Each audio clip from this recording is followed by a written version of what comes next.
Dios los bendiga, hermanos, buenos días todavía. Es para mí un privilegio estar nuevamente con ustedes en este lugar, alabando y glorificando el nombre del Señor. En algo especial que el Señor tiene para todos nosotros, incluyéndome yo también. Les invito a que se pongan de pie, vamos a orar. Vamos a pedir la dirección del Espíritu Santo en este momento. Después leemos la palabra de Dios para entrar en el mensaje. Amoroso Dios que estás en los cielos, santificado sea tu nombre. Te damos gracias por el momento, por el privilegio que nos das de estar aquí en este lugar, Señor, adorando y glorificando tu santo y bendito nombre. Ya te alabamos, Señor, ya te cantamos, ya bendecimos tu nombre, ya nos hemos gozado, Señor, cantándote, adorándote y glorificándote. Ahora vamos, Dios mío, a escuchar tu palabra. Háblanos al corazón. Señor, ven a suplir nuestras necesidades, ven a llenar el vacío, ven a llenar esa parte que falta en nuestro corazón, bendito Dios. Que tu Espíritu Santo, Señor, venga a dar ese complemento que hace falta en nuestra vida, Señor, para poder estar al tope y rebosando, un poquito más del tope, rebosando, Señor, de tu gracia insondable, del poder del Espíritu Santo en nuestras vidas. Gracias, Señor. Prepara el corazón, la mente y el estado emocional de cada uno de mis hermanos que están aquí presentes. Que este mensaje quede grabado en lo más profundo del corazón de cada uno de ellos. Eso es lo más importante, oh Dios, que cada uno, Señor, se vaya fortalecido con el mensaje de tu palabra en este día. Gracias, Señor. En el nombre de Jesús, amén. Amén. Bien, pueden sentarse. Hemos estado comentando algunas cosas, el hermano Elí y yo, de lo que, cómo Dios se ha manifestado en este lugar. Y quiero decirles algo que me llena de gozo ver a estos cantores que con pasión adoran el nombre del Señor, esos violines. Estaba yo preguntándole al hermano Elí, ¿cómo pueden ellos tocar el violín y no se oyen? ¿Cómo no? ¿Tienen audífono? No. Y yo no me había dado cuenta que aquí están los monitores donde ellos escuchan el sonido del violín, porque es muy agudo el sonido del violín. En ciertas formas, yo siempre he estado un poco preocupado por la alabanza que se le rinde a Dios. Comentábamos hace rato que hace años las alabanzas del himnario de gloria, del himnario de triunfo, del rayo de esperanza, del himnario de victoria. ¿Cuántos conocieron esos himnarios? Esos himnarios eran teológicos, cristocéntricos, y ahora ya no se canta eso. Entonces, hermanos, hemos entrado en una etapa donde el modernismo nos ha ido atrapando poco a poco. En la música secular han cambiado muchas cosas y desgraciadamente también en la música cristiana han cambiado muchas cosas. Quiere decir que en cierta forma el mundo nos lleva agarradito de la mano. No es posible que no nos podamos soltar de esa situación. Y algo más peor, más trágico, los que tocan, los que cantan en otros lugares, hermanos, se sienten artistas. Yo he visto gente que dirigen los cantos en la hora de la alabanza, que se hacen una S, imitando a cantantes del mundo en la adoración, en la alabanza, imitando no sé a quién, y garigoleando el canto, dándole otros matices medios raros.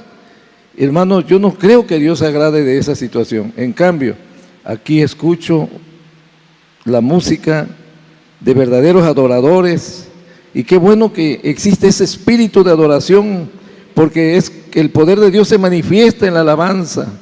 El Espíritu de Dios desciende en la alabanza. Dios se goza viéndonos, y esto llega como perfume agradable delante de la presencia de Dios. Dice la Biblia que David danzaba adorando y glorificando y alabando a Dios con su arpa. Algunos dicen que bailaba. Yo no entiendo, no me doy la idea de cómo David pudiera brincar y saltar con el arpa. Yo no creo que hiciera eso, entiendo que el arpa es un aparato un poco medio grande e incómodo para danzar con él. Si dijeran que danzaba con un violín o con una guitarra, todavía pudiera yo decir que sí, pero con un arpa y un piano menos, tendría que cargarlo, ¿verdad? Pero hermanos, yo no creo que David danzara en una forma estrepitosa. Siento que hay otra connotación, una exégesis ahí de la forma en que David adoraba, en que él alababa a Dios, en que él se entregaba en la alabanza, en lo que él se perdía en la alabanza, en la presencia de Dios, adorando y glorificando a su Dios, al Dios de Israel, ese Dios que está en el presente eterno de Dios, que es el mismo de ayer, de hoy, por todos los siglos. Ese mismo Dios a que David le rindió adoración, es el mismo que hoy lo estamos adorando aquí, porque Él no ha cambiado. Su presente es hoy y siempre hoy, el presente eterno de nuestro Dios. Bendito sea su nombre. Aleluya. Vamos a un texto en la palabra del Señor. Vamos a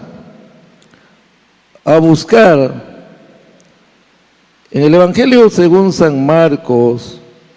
Busquen el capítulo 10, el verso 17.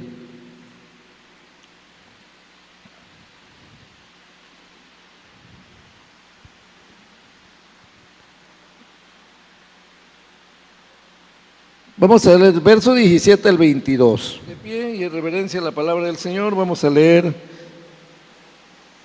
el Evangelio según San Marcos, verso 17 al 22.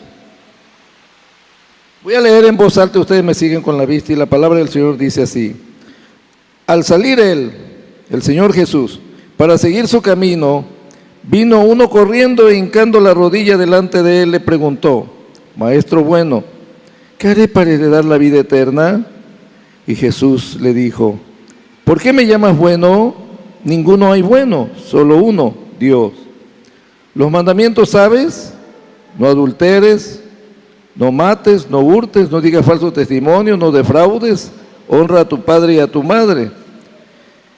Él entonces respondiendo le dijo: Maestro, todo esto lo he guardado desde mi juventud. Entonces Jesús mirándole, le amó y le dijo: una cosa te falta, anda, vende todo lo que tienes y dalo a los pobres y tendrás tesoros en el cielo, y ven, sígueme tomando tu cruz. Pero era afligido por esta palabra, se fue triste porque tenía muchas posesiones.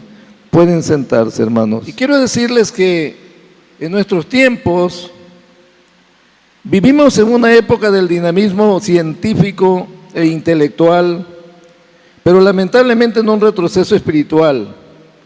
La maldad en el mundo también ha ganado terreno en nuestra sociedad y parte de nuestro entorno. Hay una necesidad en el ser humano y muchos tratan de buscar la solución a toda la problemática de la vida.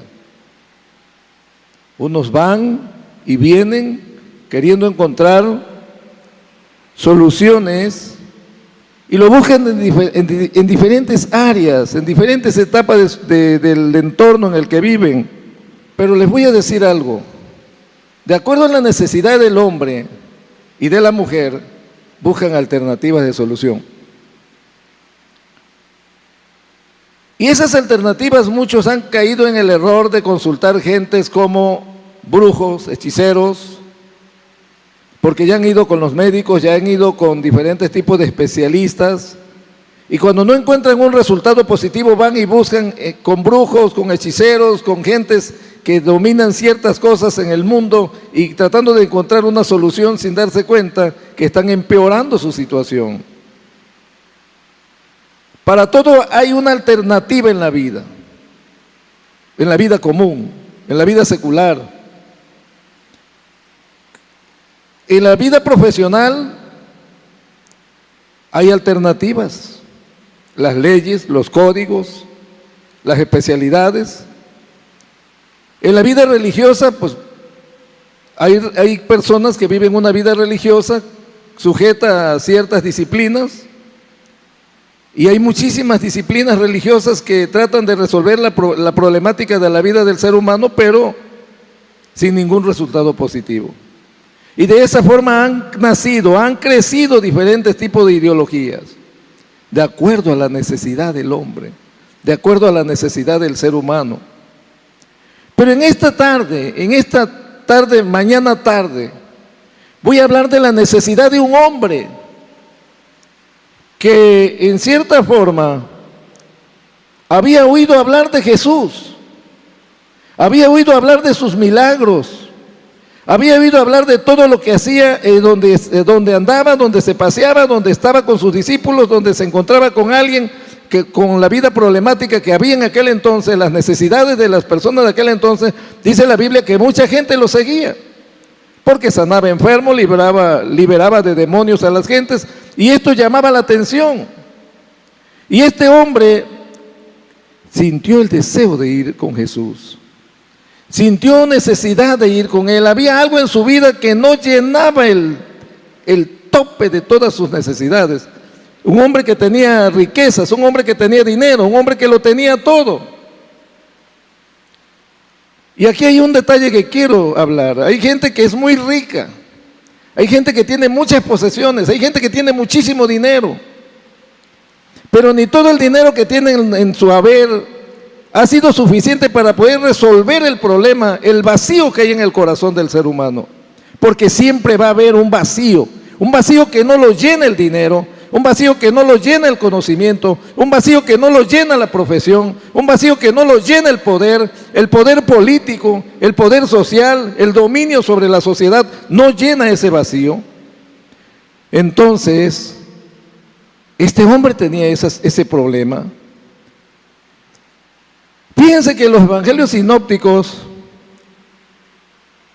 lo mencionan de tres maneras a este hombre, pero los tres quieren decir lo mismo, aunque dos lo mencionan de una manera, y Lucas, que es un profesionista, que es un médico, pero que también escribe. En la historia secular se dice que Lucas también era pintor y que quedaron obras pintadas hechas por él para toda la posteridad allá en Europa o en el Medio Oriente. Pero lo único que sí, la Biblia dice que él era médico. Lo demás es un dicho, es una hipótesis. Pero en la Biblia encontramos que Lucas era médico. Entonces, Lucas como médico le da una connotación muy especial. Mateo es judío y le escribe a los judíos y les habla a los judíos. Por eso Mateo dice, y vino uno. Al referirse en el lenguaje del venir uno, se refiere a una persona específica, a una persona con cierta característica de importancia. En nuestro idioma, en nuestro medio, de nuestra forma de hablar, en nuestra retórica o como pudiéramos decir, en el aspecto etimológico de la palabra, podemos pensar que se estaban expresando en una forma negativa. Vino uno, vino cualquiera. Pero en el lenguaje de Mateo no quiere decir eso, sino que le da una connotación de un hombre importante.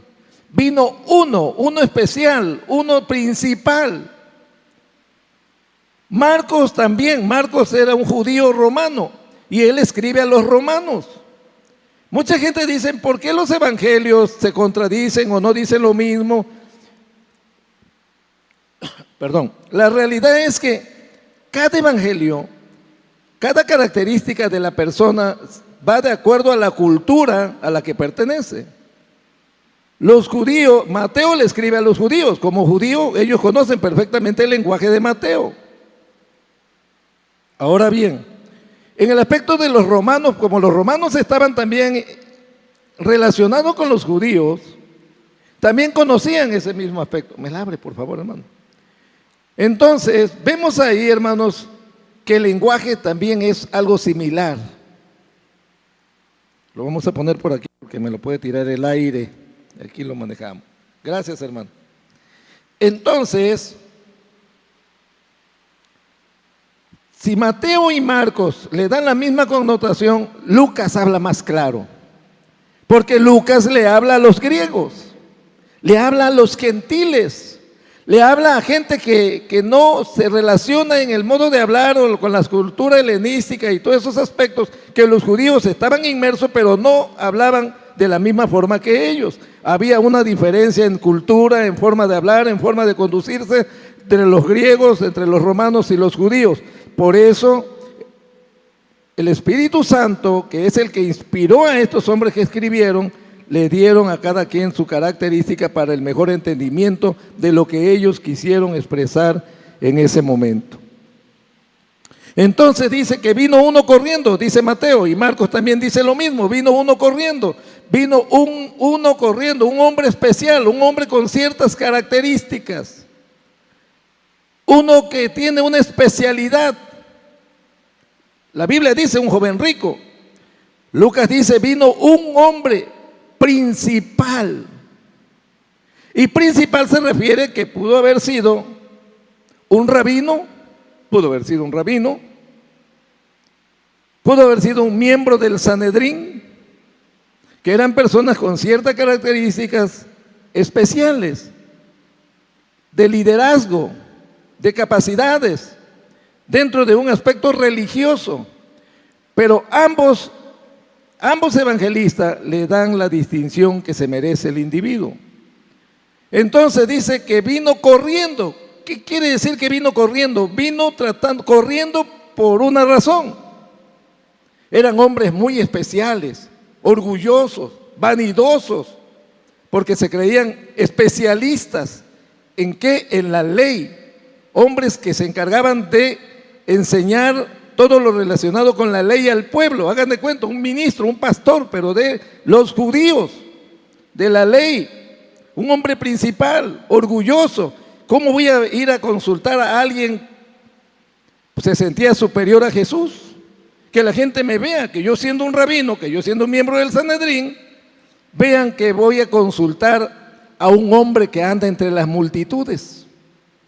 A un hombre que todo lo sigue, pero había una diferencia en ese hombre que todo seguía. Que ese hombre hacía milagros, que ese hombre le decía la verdad a medio mundo, les decía su pecado.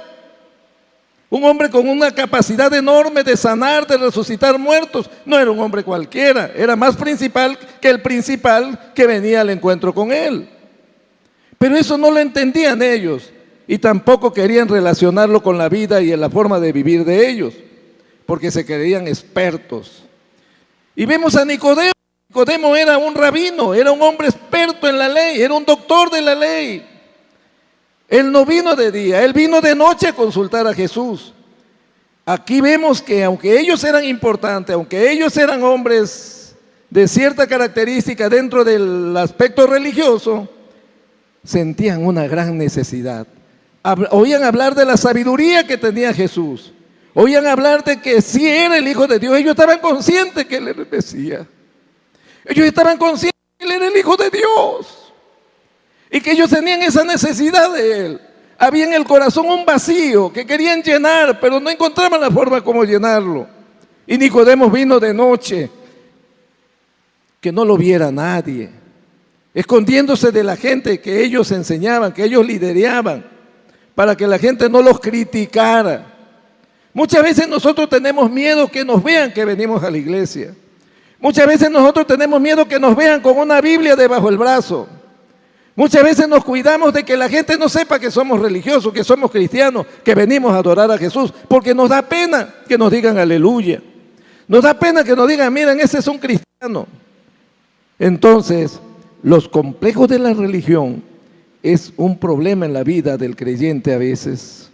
Nos afecta emocionalmente y posiblemente también espiritualmente. Y era a lo que ellos temían que fueran criticados por la gente que ellos lideraban. Y quiero pensar que el joven rico era uno de ellos, porque de la misma manera en que vino Nicodemo a encontrarse con Jesús, vino también el joven rico, y él vino corriendo. La Biblia dice que era temprano, vino corriendo porque era de mañana cuando Jesús salía para seguir su camino rumbo a Jerusalén. Vino corriendo. Correr denota o nos da a notar que había una gran necesidad, que había una prisa, que había algo que quería saber. Vino corriendo, se hincó de rodillas. Se hincó de rodillas. ¿Por qué se hincó de rodillas? Porque reconoció la soberanía del Hijo de Dios. Porque sabía que la persona con la que él estaba tratando no era una persona común y corriente. Él le rindió sin querer, estaba rindiéndole adoración al Señor de señores, al Rey de reyes y Señor de señores, a Jesucristo mismo. Y él, reconociendo esa parte de la vida de Jesús, él vino, se hincó. Hincar simboliza rendirse, humillarse, símbolo de humillación, de adoración. Entonces quiere decir que él vino y le adoró. Reconoció la soberanía del Hijo de Dios, reconoció quién era Jesucristo y que en él había la solución a su problema, a esa gran necesidad de saber qué tenía que hacer para heredar la vida eterna. Notemos lo siguiente: Nicodemos, aunque era un dirigente, era un rabino, era un doctor de la ley, era una persona que hablaba, que enseñaba los principios de la ley, él sentía una gran necesidad de cómo heredar el reino de los cielos. Y cuando él vino a Jesús, le dijo: de cierto te digo que si no nacieres de nuevo, no puedes entrar al reino de los cielos. Si no fueres como un niño, no puedes heredar el reino de los cielos. Notemos que era la misma necesidad que había tanto en Nicodemo, que era un doctor de la ley, como en el joven rico, que se presume que también era un hombre principal dentro de los que daban las enseñanzas de la ley judía. Vemos entonces, hermanos, la gran necesidad que había en el corazón del hombre. Ellos se creían que lo sabían todo, que todo lo tenían, que nada les hacía falta. Se sentían líderes, se sentían amos y señores de la religión judía, pero había un vacío que no los dejaba. Cuando hace falta en nuestras vidas, el estado de conciencia nos está pidiendo que nos pongamos a cuenta. Y eso es una realidad en nuestras vidas, hermano. Lo que decía hace rato el hermano Elí: nadie sabe a qué hora va a irse. Nadie sabe a qué hora vamos a partir. Si hablaban de un hombre que murió de un infarto, ayer un amigo amaneció muerto. Lo cremaron ayer en la tarde. No pensó que se iba a morir. Amaneció muerto.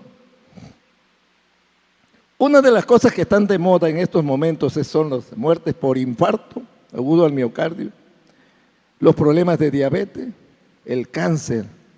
Pero el cáncer y la diabetes te dan tiempo de una reflexión.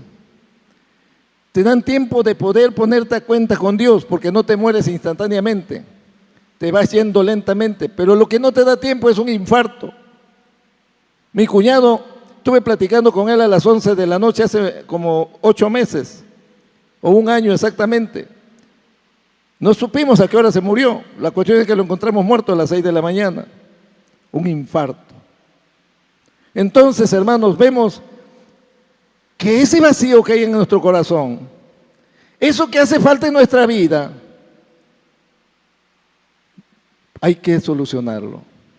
El tema que yo le he puesto a esta predicación este día dice: una cosa le hizo falta. Anteriormente, de acuerdo a la versión que había antes de la versión 60 de la Reina Valera, que es la que le sigue a esta, dice: una cosa faltóle. Una cosa faltóle. En mi lenguaje, en el lenguaje actual, dice: una cosa le hizo falta. Y una cosa nos hace falta. Una cosa nos puede hacer falta. Cuando creemos que todo lo tenemos, cuando creemos que estamos bien con Dios, cuando creemos que estamos funcionando bien con Dios, algo puede fallar. Hace poco yo llegué a la universidad, estacioné mi carro frente a la escuela. Pensé que mi carro estaba completamente sano, que no tenía ningún problema. Estuve en la clase, terminamos la clase, entramos a las 5 de la tarde, salimos a las 10 de la noche. Cuando salgo para subirme al carro, le doy marcha, muerto el carro. Hasta el día de hoy. Falló un módulo que solamente lo hay en Alemania y no lo han podido traer. Creo que hasta esta semana que está pasando, esta que pasó, ya iba a estar el módulo. Las cosas son imprevistas. No sabe uno. Nunca me imaginé que me iba yo a regresar en un taxi y la odisea para poder subir ese carro a una plataforma, porque es un carro que los ejes giran independiente. Entonces, en nuestra vida puede suceder lo mismo. En un momento está usted bien, Está usted tranquilo, está usted disfrutando de la vida y en cualquier momento se puede apagar el foco de la vida y se acabó todo.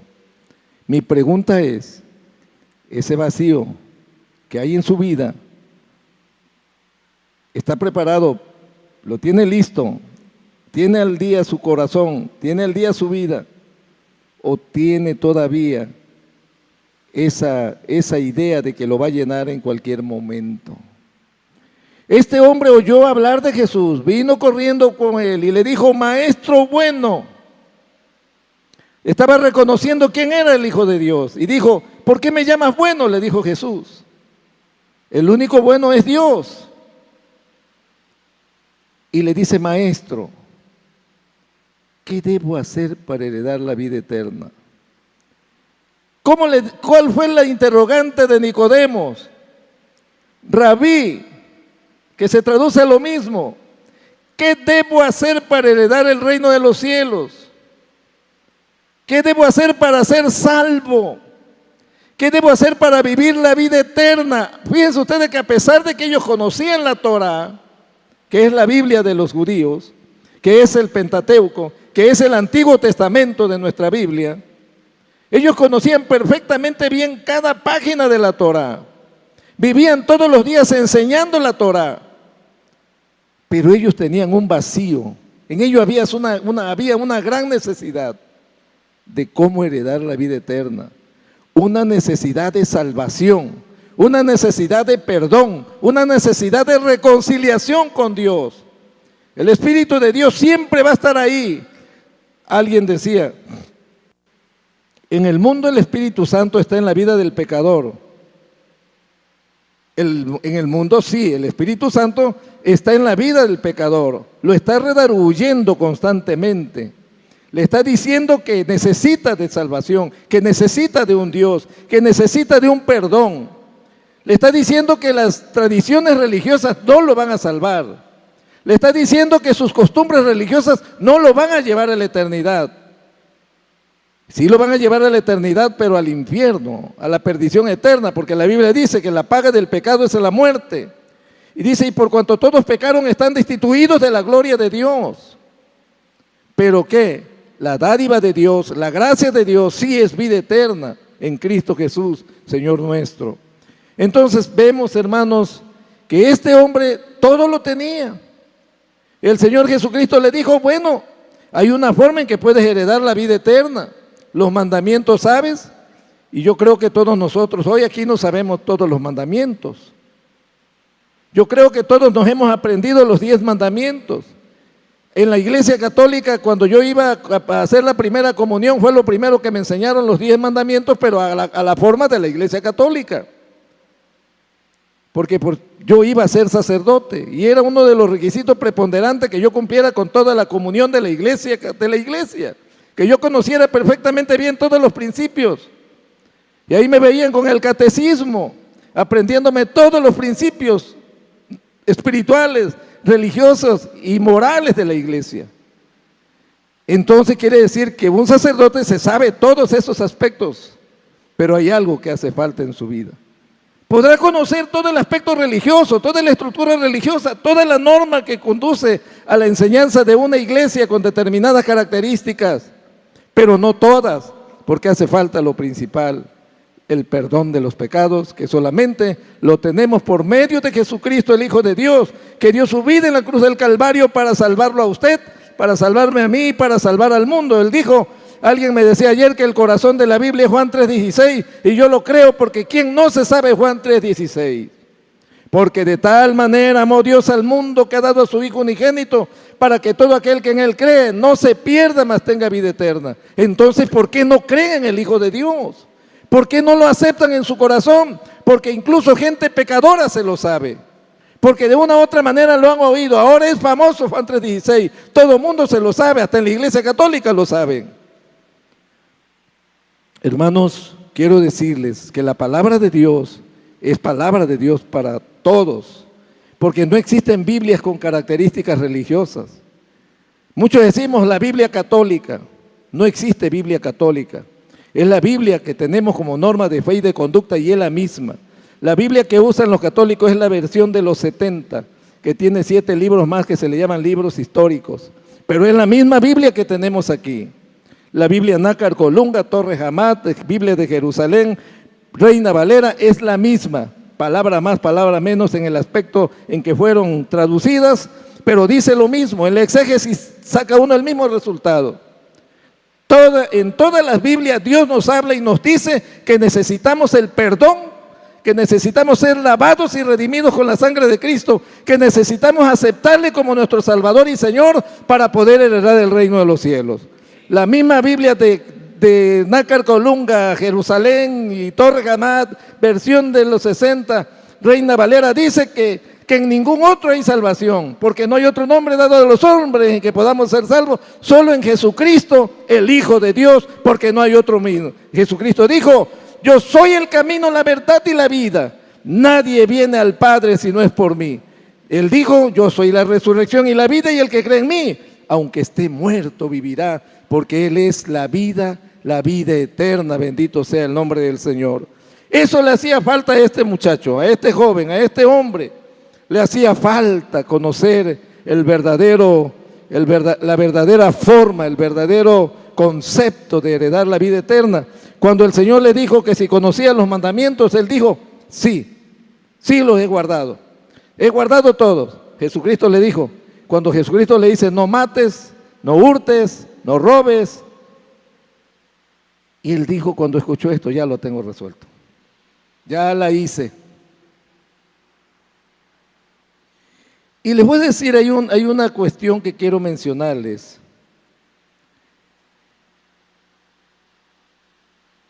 Que la forma en que era educado un judío nos dice que sí, este hombre conocía perfectamente bien todos los mandamientos de la ley de Dios. Dice Alfredo Dorsin en su obra Usos y costumbres de los judíos en los tiempos de Cristo, dice que la formación y educación de un judío empezaba desde niño y era de la siguiente forma: a los 5 años de edad era enseñado a la lectura de las Escrituras. A los 10 años el aprendizaje de la Mishnah, término hebreo que quiere decir repetición o estudio. Es el nombre más antiguo dado a la certificación de la ley oral judía. 3. A los 13 años la celebración de su bar mitzvah o bat mitzvah. ¿Saben ustedes qué es eso? El bar mitzvah en el hombre es la celebración de sus 15 años, cuando ya es una persona apta para ser un hombre normal. Y el bat mitzvah equivale a los 15 años que se le celebra a las jovencitas. En el hombre es bar mitzvah, en la mujer es bat mitzvah, cambia la R por la T. Entonces, esa es una de las ceremonias importantes en el judaísmo para que ya puedan estar aptos para contraer nupcias. A partir de esa edad, ya es una persona completamente con todos los derechos que la ley le confiere en el ámbito de las leyes de Israel. Y vemos aquí, a los 15 años, el estudio del Talmud, palabra hebrea que significa enseñanza recibida de un discípulo. El Talmud trata de las leyes, doctrinas, costumbres e historias judías. Quiero decir que a lo mejor este joven principal se dedicaba a dar enseñanzas del Talmud. Y 5, a los 18 años ya tenía que casarse. Desde los 15 a los 18 ya estaba apto para celebrar el matrimonio. Y el punto 6 dice: a los 20 años la dedicación a la profesión o a los negocios.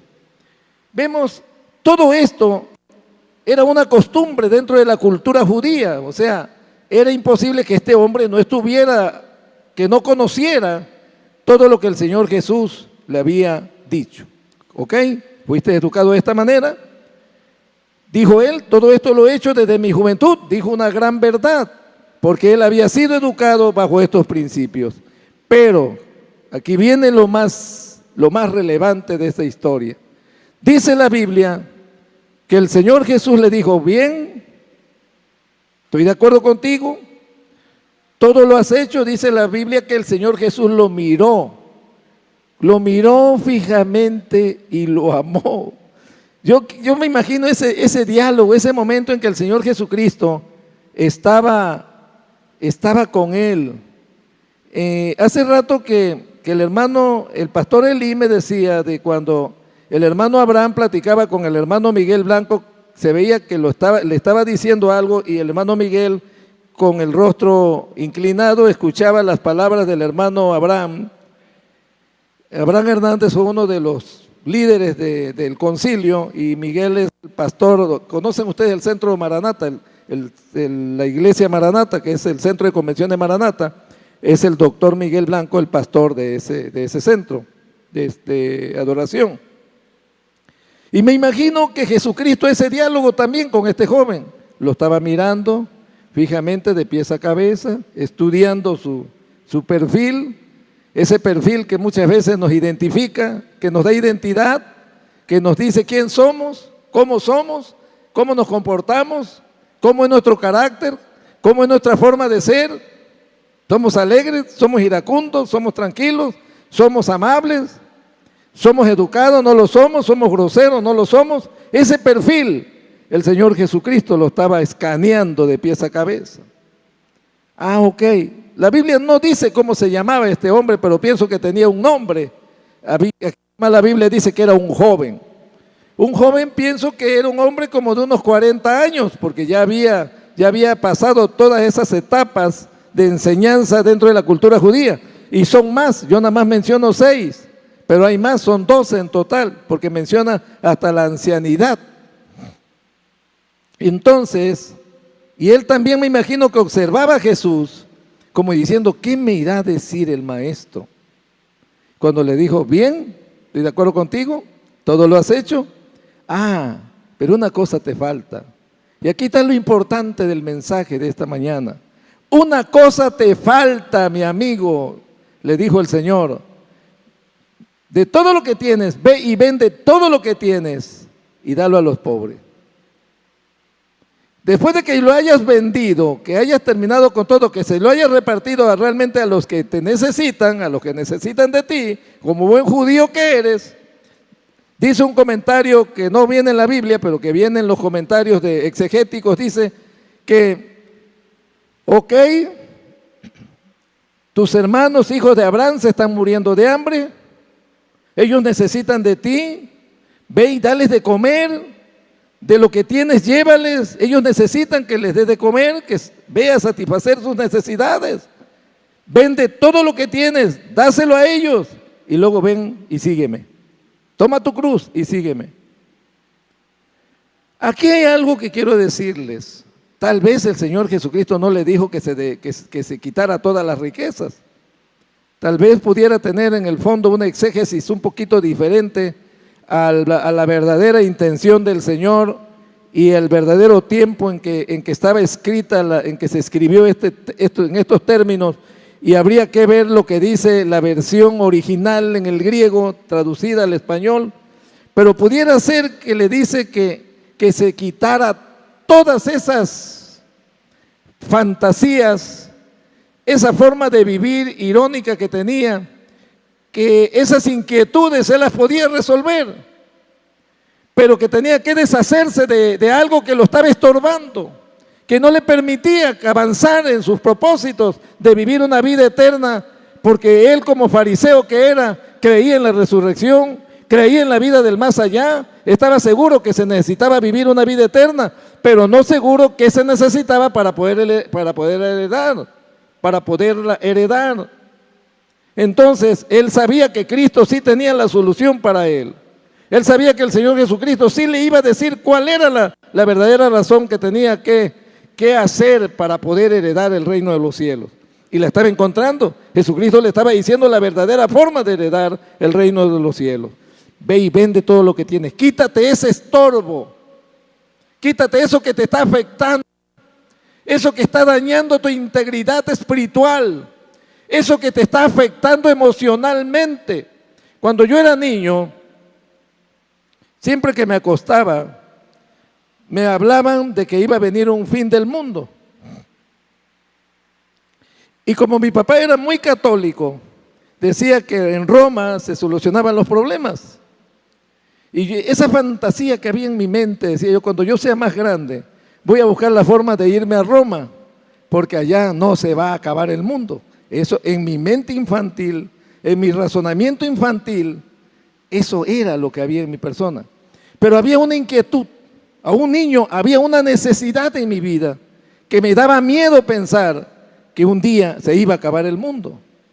Yo sabía que existía un infierno, yo sabía que existía un lugar de tormento, yo sabía que existía un lugar de sufrimiento para todos los pecadores, para todos los que vivían en pecado. Y yo decía, no estoy seguro de que haciendo la primera comunión me vaya a ir al cielo.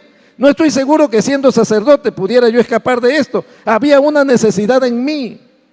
A pesar de que esa dedicación que mi padre estaba haciendo en mi persona, no había algo que pudiera satisfacer, que me permitiera decir, ya no veo las horas de ser sacerdote para poder irme al cielo. Eso no me daba la solución. Y un día mi madre me dice, José, ven, quiero hablar contigo. Sin necesidad de nada, sin que yo le dijera nada. Mi madre nunca, hasta ahí supe que mi madre no era católica, porque vi que tenía un librito en las manos, esos Nuevos Testamentos que dan los Gedeones. Tenía ese librito en las manos y empezó a leerme el credo apostólico. Y yo el credo apostólico sí me lo sabía porque también lo enseñan en la iglesia católica, pero venía en ese Nuevo Testamento y venía un poquito diferente y empecé a encontrar cosas que empezaban a darme cierta importancia. Y aunque yo no sabía leer, le decía, mamá, léeme todo eso que me has leído. Y mi mamá me volvía a leer, me leía el principio del Evangelio de Marcos, y todo de acuerdo a sus posibilidades de ella, porque yo apenas estaba niño, apenas estaba yendo a la primaria, y en aquel entonces no aprendías a leer tan rápido como ahora que en kinder ya sabes leer y escribir. Yo nací en un rancho, empecé a ir a la escuela ya un poquito mayorcito, grandecito. Yo entré a la escuela como a los 9 años. Entonces empezó a revolucionar mi vida ese Nuevo Testamento. Y cuando nos llevaban a la doctrina, cuando a mí me daba miedo entrar a la iglesia católica, porque quiero decirles que a mí me daba pavor ver todas esas imágenes que habían en la iglesia católica, me daba pavor verlas. Y había un santo, una imagen, un santo digo yo, una imagen horrible, fea, que le decían el Señor de Esquipula. A ese tipo yo le tenía pavor.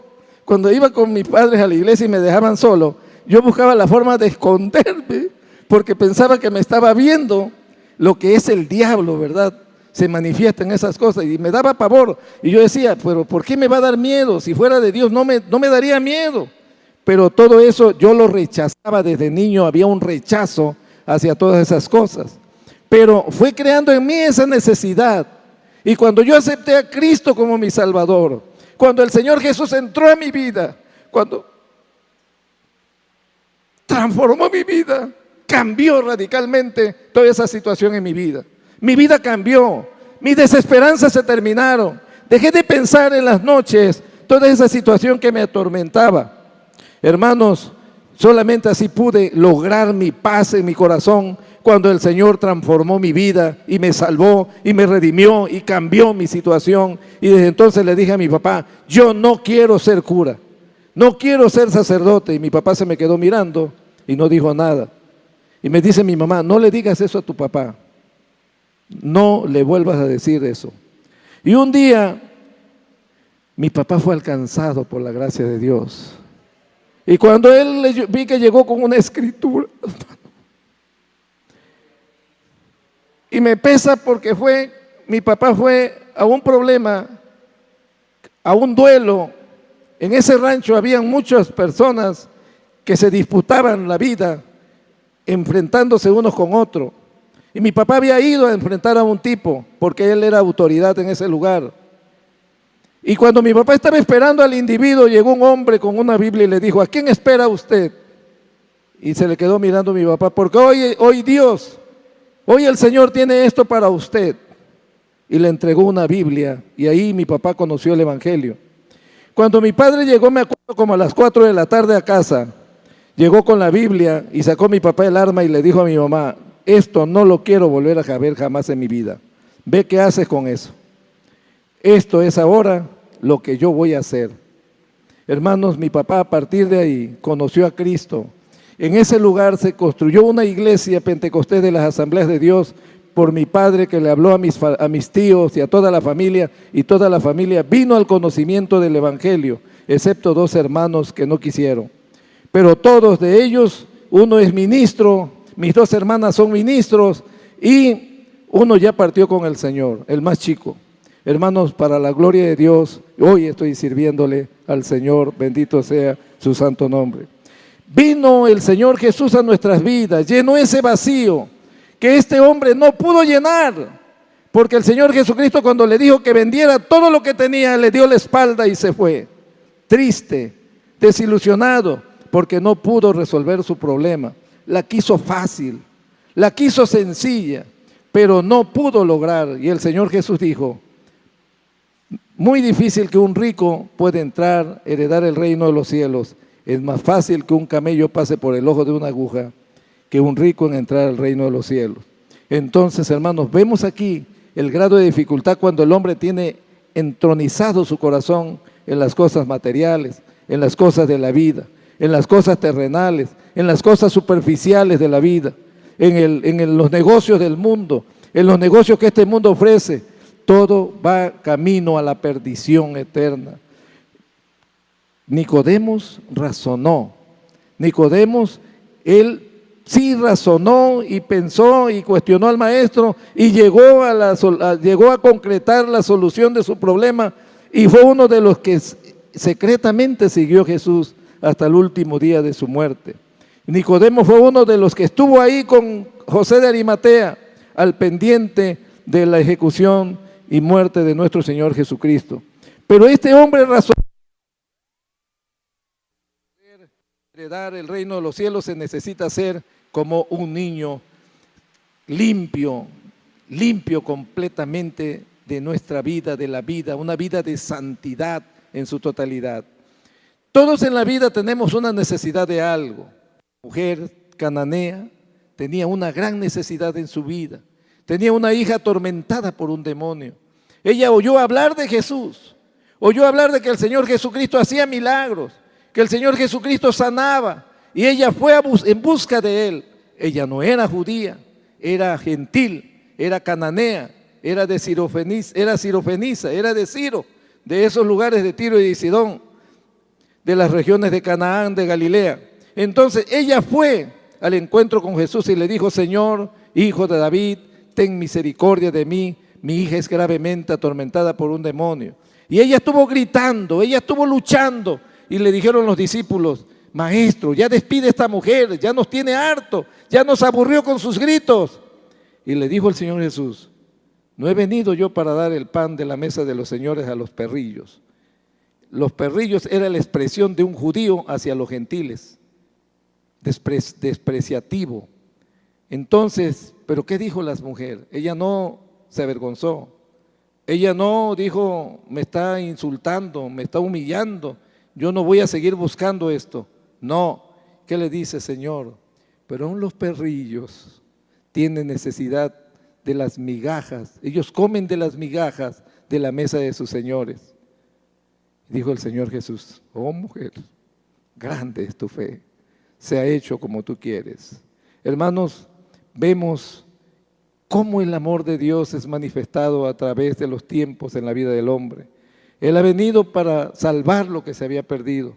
Esta mujer no pertenecía al linaje de David y ella alcanzó de la misericordia de Dios. En Cárdenas, en una iglesia cristiana de las Asambleas de Dios, donde yo nací, donde yo vi por primera vez el Evangelio, ahí había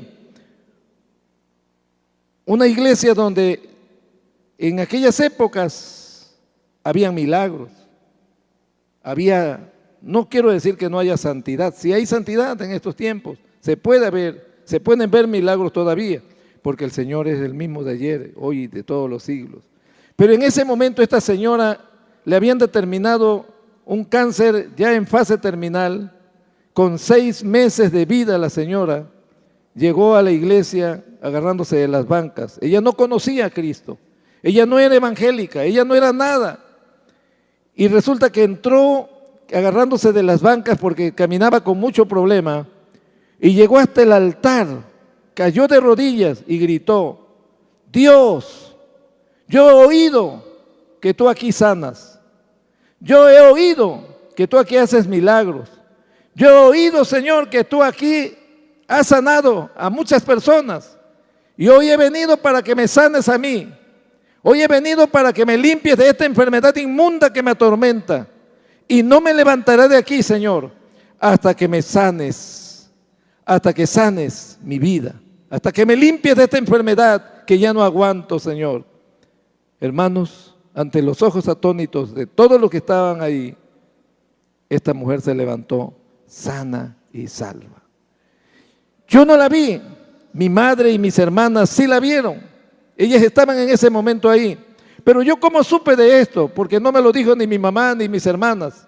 Un día lleno en un taxi de Cárdenas a Huimanguillo, me dice el taxista: oiga señor, ¿usted cree en los milagros? Obviamente que sí, le dije. Bueno, en una iglesia que hay ahí en Cárdenas, que está en fulana de tal, y empezó a decirme: mi esposa fue sana de cáncer. Ahí sanó. En esa iglesia donde hay un pastor que se llama Andrés Magaña, ahí mi esposa fue sana. Y desde entonces ella le sirve al Señor. Ella anda predicando con sus papeles ahí de que certifican que sirve de base para testimonio de que ella estaba destinada a morir. En cierta ocasión yo fui a Cárdenas, a la iglesia, porque ya yo no estaba como miembro ahí, yo estaba en el pastorado. Llego con mi mamá, le comento el asunto, me dice: sí, se me ha olvidado comentarte que hubo un milagro en Filadelfia, se llama la iglesia Filadelfia. Y mi mamá me aclaró punto por punto cómo sucedió ese milagro. Una mujer que después me tocó conocerla, porque ella es ministro, ella predica la palabra de Dios, acá por Campeche está predicando la palabra de Dios. El Señor Jesús todavía está, como ese día que se encontró con este hombre. El Señor Jesús no ha cambiado. Él sigue siendo el mismo de ayer y de hoy y por todos los siglos. Él es el mismo que dijo: yo soy el camino. Él es el mismo: yo soy la verdad y la vida. Él es el mismo que dijo: el que te conduce al Padre, el que ha venido para darte vida, vida eterna, vida en abundancia, es el mismo, en el presente eterno de Dios. Ahí estamos nosotros, integrados en el proyecto de salvación establecido por Dios para nosotros. Pero estamos hoy aquí. Mi pregunta es: ¿por qué estamos aquí? ¿La religiosidad nos ha traído? ¿O queremos realmente vivir una vida de santidad? ¿Qué hace falta para que usted esté listo para encontrarse con Dios? ¿Se ha preguntado si está fiel su vida? ¿Se ha preguntado si está a conciencia, su estado emocional delante de Dios está bien? ¿No hay nada que le esté preocupando en su estado emocional? ¿No habrán pecados ocultos por ahí? ¿No habrán termitas esas que se comen el papel por dentro? Fíjense que hace poquito, esto no lo sabía yo la vez pasada que vine, porque apenas lo acabo de ver. En uno de los libros que me venden ahí en el Shaddai, un libro muy bonito, Hermenéutica.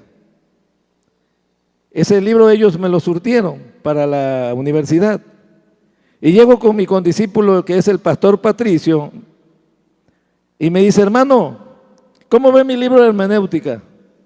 Perfecto, le digo. Bien, se ve bonito. ¿Qué tiene? El mío es igualito al tuyo. Dice: pero quiero que veas esto. Y abre el libro. Hermano, todo comido por dentro. El libro tenía vericuetos y unos cortes tan perfectos que hicieron las termitas en ese libro. No le comieron las orillas, por eso se veía tan perfecto el libro. Se lo comieron por dentro, todo lo destruyeron por dentro. Si usted ve el libro está enterito, pero lo abre, parece un acordeón, todo comido por dentro. ¿Y qué creen que puedo entender yo de esto? Eso es lo que usted puede ver en la vida de una persona. Bonito el libro, enterito el libro, perfecto, sus colores, todo como viene editado. puede ver la Biblia así, enterita, pero si usted abre el libro, va a encontrar que hay huecos, comido todo, destrozado por dentro. Así es la vida del cristiano. Así puede ser la vida de alguien que se vea perfecto, recto, caminando justo, que lo vemos con esa apariencia de religiosidad. Pero mi pregunta, ¿cómo está su corazón? ¿Cómo está su vida? ¿Cuál es su relación con Dios? Si hoy Dios lo llamara a cuenta, ¿qué le diría? ¿Cómo estaría su vida delante de Dios? ¿Está listo para irse con Él? ¿Está listo para la hora en que se pare la máquina? ¿Está listo para que en el momento que venga el apagón y no vuelva a ver jamás la luz del día y abra sus ojos en la eternidad? ¿Qué va a pasar si su vida es como este libro, con los pecados ocultos?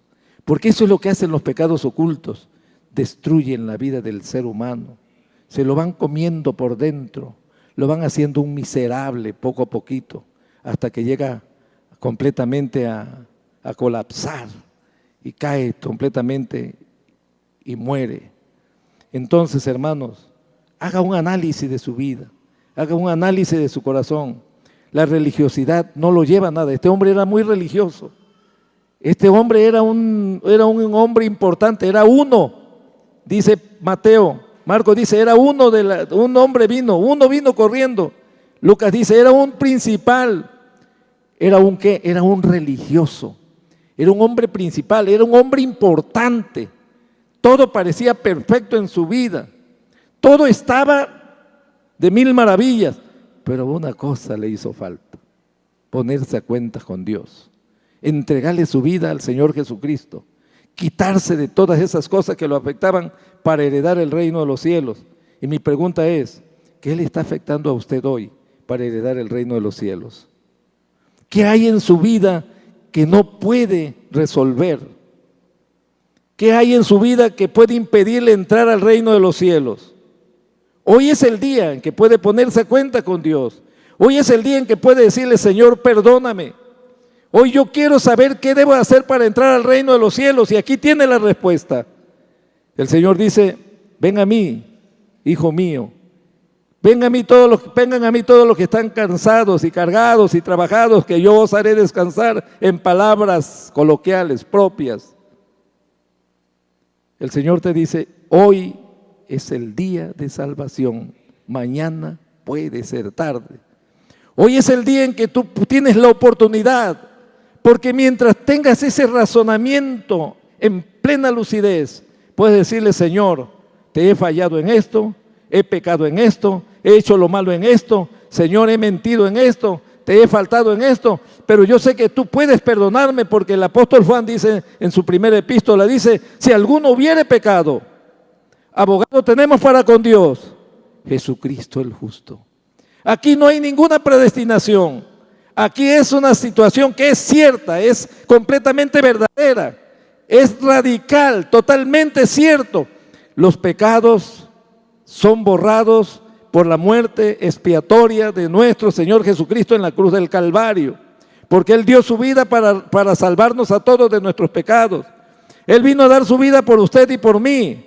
Él vino a dar completamente su vida en su totalidad para que usted pudiera entrar al reino de los cielos.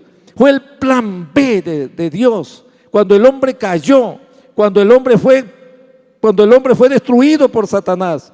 El Señor diseñó un plan B, y ese plan B fue Jesucristo.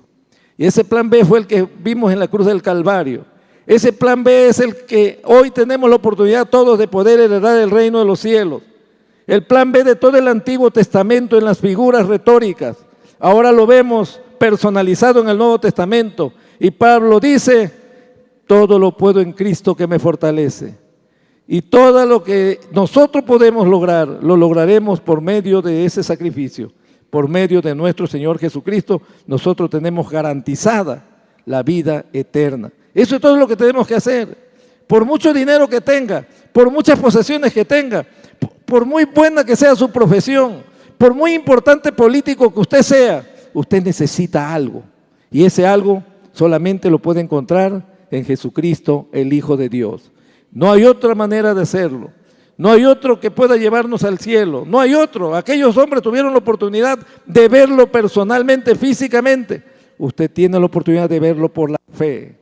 Por la fe en el Señor Jesucristo, usted puede heredar el reino de los cielos. Amén. Por la fe en el Señor Jesucristo, usted puede ser trasladado al reino de los cielos. Y hoy vuelvo a repetir, mañana puede ser tarde, hoy es el día en que puede poner su vida a cuenta. Vamos a ponernos de pie.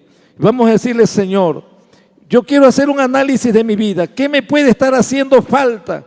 ¿Qué puede ser, Señor, que me esté faltando para poder heredar el reino de los cielos?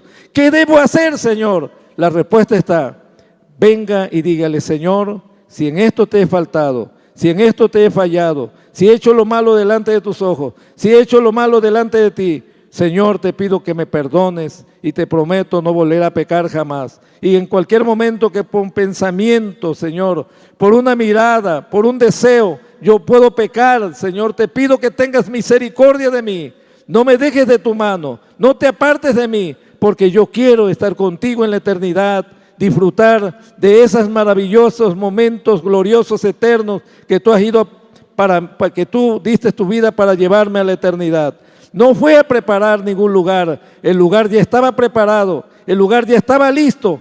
El Señor Jesús nos espera con los brazos abiertos a la diestra del Padre, intercediendo por usted y por mí a cada instante. Padre y Dios nuestro, en este momento, Señor, yo estoy delante de tu divina presencia, Dios mío, dándote las gracias por esta palabra que tú me has dado.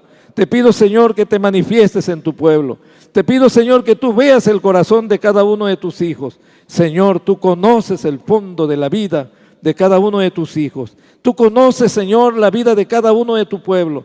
Yo te pido, Señor, que tú cures heridas. Yo te pido, Señor, que tú sanes heridas. Yo te pido, Señor, que tú reconcilies a tu pueblo. Yo te pido, Señor, que tú traigas, Señor, a la reconciliación y a la sanidad espiritual de cada uno de tu pueblo en esta tarde, Señor, porque tú eres el único que lo puedes hacer. Tú conoces perfectamente bien el corazón de tu pueblo y tú puedes modelar el carácter de tu pueblo. Tú puedes, Señor, transformar y limpiar corazones, Dios mío, con esa sangre que derramaste en la cruz del Calvario. Que tu Espíritu Santo, cual alfarero divino, venga a modelar el carácter, venga a perfeccionar la vida, Señor, de tu pueblo, para que, Señor, podamos tener el acceso libre a la eternidad, bendito Dios, porque lo que tú quieres es que donde tú estés, nosotros también estemos contigo en la eternidad. Bendito sea tu santo nombre, Señor, te alabamos y te glorificamos. Gracias te doy, oh Señor, a los cielos, aleluya, amén, amén.